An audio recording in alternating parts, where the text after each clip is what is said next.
El miedo a estar solo o a estar sola, al rechazo o al abandono, son una de las dificultades psicológicas y emocionales más frecuentes que tenemos hoy día. Aunque parezcan diferentes, todas tienen algo en común, que es el miedo. Un miedo y una inseguridad en relación siempre a nuestras relaciones, sobre todo de pareja, que nos hace sentir un poco como que nuestro bienestar depende de eso. Al final todo esto nos lleva al desánimo, a la ansiedad y a la angustia.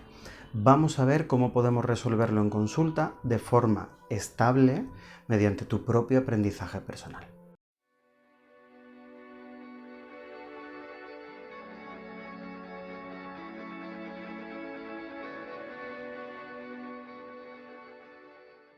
Recuerda también que hago este tipo de vídeos con cierta frecuencia para ayudar a personas que tienen un problema psicológico o emocional de una forma totalmente gratuita, dentro del poco tiempo del que dispongo, pues atendiendo a personas en consulta. Por lo tanto, si lo valoras, es muy importante que te suscribas, porque eso implica que, el vídeo tiene un poco más de movimiento y eso a mí también me ayuda a seguir pudiendo realizarlos.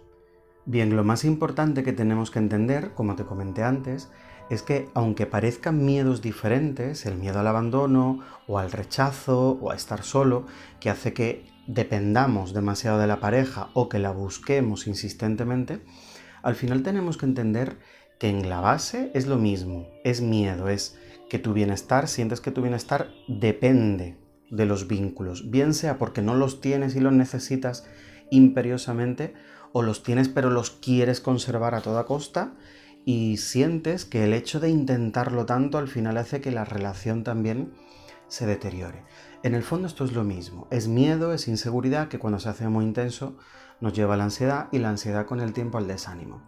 Es importante entender que aunque pensamos que las causas de este miedo a estar solo, al abandono o al rechazo proceden de la infancia, de alguna situación, no haber recibido el suficiente afecto o haber sido un poco quizá despreciados, esta no es en realidad la causa. Este es el inicio, el momento en nuestra vida donde recibimos algún tipo de impacto, pero la causa es que con el tiempo hemos mantenido ese aprendizaje con nuestro comportamiento, con nuestras interpretaciones, con la forma que tenemos de gestionar lo que sentimos y de enfocar las relaciones. Por lo tanto, irnos al pasado y ver lo que nos ocurrió en la infancia, motivo por el cual ahora sentimos lo que sentimos, puede ser revelador, pero no nos lleva a una solución. Lo importante es que veamos cuáles son las causas en el presente, en cómo tú estás entendiendo y gestionando lo que te ocurre, para luego ir a las soluciones. Las causas principalmente son tres. La primera causa es una autoestima dependiente. ¿Qué es una autoestima dependiente? Pues es cuando tu bienestar depende principalmente, en lugar de ti, de factores externos que no puedes controlar. Si tienes pareja, si no la tienes, en este caso las buscamos de una forma muy imperiosa. En el caso de que tengas pareja, cómo se comportan, si te valoran, si no te valoran, si te retribuyen, si te dan afecto de la forma en la que tú sientes que es seguro. Y al final estamos como tan pendientes a esto que se genera un mayor miedo y mayor inseguridad. Es una autoestima dependiente porque al tu bienestar depender más de factores externos que no podemos controlar, es como, ir corriendo detrás de algo que va un poco más deprisa que tú. Nos genera más miedo y más inseguridad. La segunda causa es que con el tiempo hemos aprendido a entender y a gestionar esas emociones de una forma disfuncional. Te pongo un ejemplo. Imagínate que tienes mucho miedo a los perros, siempre pongo este mismo ejemplo, y cada vez que ves uno, rápidamente te alejas.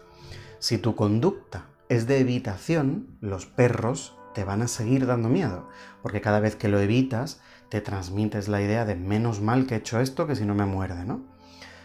En las relaciones ocurre algo muy parecido. Si tenemos una necesidad por miedo, por inseguridad, y tenemos conductas que validan esa necesidad, que es demasiado intensa, frecuente, duradera y que es disfuncional, porque sí, el ser humano necesita relaciones y necesita vínculos, pero no depender principalmente de ellos o de que ocurran de una forma o de que ocurran ya o de sentir que el vínculo, la relación, especialmente la de pareja, es como el epicentro de todo, ¿no? Esto se tiene que vivir de otra forma, es una parte de nosotros muy valiosa, es algo que nos lleva a un autoconocimiento muy profundo, pero siempre desde la aceptación, desde la confianza, desde la seguridad. Si vivimos la relación desde el miedo y desde la inseguridad, al final no nos va a funcionar. Y esto no es por la emoción en sí, es por cómo hemos aprendido a entenderla y a gestionarla con el tiempo, mediante conductas de evitación o de necesidad mayor de valoración, o de tener una comunicación muy poco asertiva, muy opaca, o quizá al contrario, muy imperativa, etc. La tercera causa es el enfoque que tenemos de lo que es una relación. Si tu enfoque de la relación es este es mi pilar y si no lo tengo estoy mal, tiene todo el sentido de que sintamos pues ese miedo al abandono, me van a rechazar, o en cualquier momento esto no lo tengo, o no lo tengo y lo necesito imperiosamente. Tenemos que trabajar también con cuál es ese enfoque para que al final sí necesitamos vínculos, relaciones, pero que tu bienestar dependa, si no absolutamente, porque somos seres sociales, afectivos y emocionales, al menos principalmente de ti, de tus rutinas, de tus interpretaciones, de tus decisiones, que tu día a día sea un día donde reine ante todo el autocuidado, que tú te sientas bien contigo. Bien, vamos a ir ahora con las soluciones, cómo lo solucionamos en consulta. Un primer paso, una vez que descubrimos lo que te ocurre, es entender cómo tú estás entendiendo y gestionando esas emociones, ese miedo al abandono, al rechazo o a la soledad. Recuerda el ejemplo que te puse del perro. Esto lo tenemos que llevar a tu situación. ¿Con qué comportamientos, y pueden ser pequeños detalles, tú estás entendiendo y gestionando esas emociones de tal forma que son demasiado intensas, frecuentes y duraderas? Algo muy importante, la gestión de emociones no es la misma para todo el mundo. Hay dificultades muy concretas que cada persona las resuelve, aprende a gestionarlas de una forma diferente porque somos seres diferentes y seres diversos, y también porque tenemos un carácter diferente. Por esto, pues un curso de inteligencia emocional o de gestión de emociones puede ser interesante, pero nunca implica un proceso de cambio y una terapia real y profunda. Un siguiente paso que tiene que ir a la par con el primero es reducir la intensidad de la ansiedad. Si estamos en un estado ansioso, es muy difícil trabajar. Primero necesitamos reducir esa intensidad, y no con ansiolíticos, porque esto al final para un momento de crisis puede funcionar, pero a largo plazo no nos permite aprender a gestionar nuestros propios estados ansiosos. Tenemos que ver si anticipas demasiado, conductas también que generan esa ansiedad, tu mecánica respiratoria, por eso la ansiedad se siente también de forma especialmente desagradable en el pecho o boca del estómago, es un problema también respiratorio, la relación con las tecnologías. Tenemos que ver todo esto para reducir la intensidad de la ansiedad y que así todo se te ponga un poco más fácil.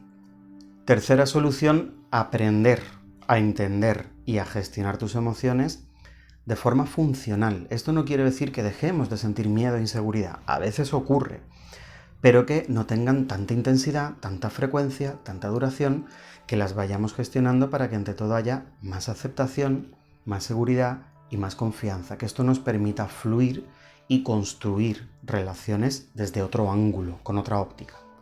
Una cuarta solución es trabajar no solo con estas emociones, sino con tu autoestima, para que sea una autoestima funcional, que tu bienestar, como te dije, dependa principalmente de ti, y también trabajar con todas las partes de la personalidad, con tus interpretaciones, con tu sistema de creencias, con tu comunicación, porque todo forma parte de un conjunto y necesitamos trabajarlo en su globalidad. Cuando en una consulta, en una terapia, nos quedamos solo con el problema y nos centramos en eso, hay un alivio temporal, pero luego el problema vuelve. Cuando lo trabajamos en su conjunto, trabajamos con tu persona de forma profunda, el cambio ahí sí es más estable. ¿Por qué? Porque has aprendido principalmente de ti. Eso se interioriza y te lo quedas. Un paso imprescindible dentro de las soluciones es contar con un plan de acción muy personalizado. ¿Por qué? Porque los cambios en nuestra vida, los profundos sobre todo, no ocurren por arte de magia o con solo nuestro deseo, sino con acciones, porque somos seres materiales y la relación es un modo también de comportamiento. Por más que leas un libro de miles de páginas de cómo funcionan las bicicletas, si tú imagines bicicletas y sueñes con bicicletas, o le pidas al universo un determinado tipo de bicicleta, eso no te hace saber montar en bicicleta. Te tienes que subir y tienes que pedalear y aprender a mantener el equilibrio. Esto es igual. Tenemos que pasar a la acción, pero con un plan de acción concreto. ¿Qué es lo que hacemos? ¿Qué es lo que tendría que ser diferente en tu caso? Para ahí poco a poco trabajarlo todo. Un último factor súper importante es una compañía constante. Cuando yo en el pasado como psicólogo y coach acompañaba solo con sesiones esporádicas, funcionaba muy bien para ciertas dificultades, pero para otras, donde el miedo y la ansiedad pues ocurría con cierta frecuencia, no era tan efectivo. ¿Por qué? Porque cuando llega el momento de la sesión quizá nos olvidemos de algo, ese momento duro ha pasado, o cuando estamos en ese momento difícil tenemos que esperar X días hasta encontrar un momento en la agenda. Este es el motivo por el cual yo acompaño de forma constante. Esto es algo literal. Todos los días, para cualquier consulta que tengas.